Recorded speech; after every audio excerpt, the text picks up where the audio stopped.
চট্টগ্রামের সীতাকুণ্ডের জঙ্গল সলিমপুরে rapid action battalion র্যাবের ক্যাম্পে সশস্ত্র সন্ত্রাসীরা একযোগে হামলা চালিয়েছে। র্যাব সদস্যরা তাৎক্ষণিকভাবে পাল্টা গুলি চালান। রাত ৩টা পর্যন্ত উভয় পক্ষের মধ্যে গুলি বিনিময় অব্যাহত থাকে।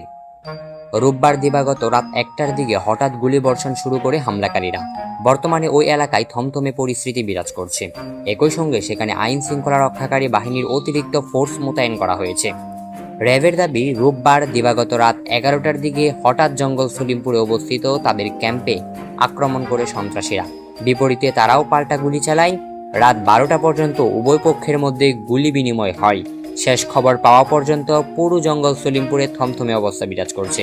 চট্টগ্রাম র্যাব কমান্ডার হাফিজুর রহমান বলেন, সন্ত্রাসীদের একটি পক্ষ আমাদের ক্যাম্পে আক্রমণ করেছে। এর পরিপ্রেক্ষিতে ঘটনাস্থলে অতিরিক্ত ফোর্স মোতায়েন করা হয়েছে। আমরা অভিযান শুরু করেছি। আমরা সেখানে কোনো সন্ত্রাসী পক্ষকে ছাড় দেব না।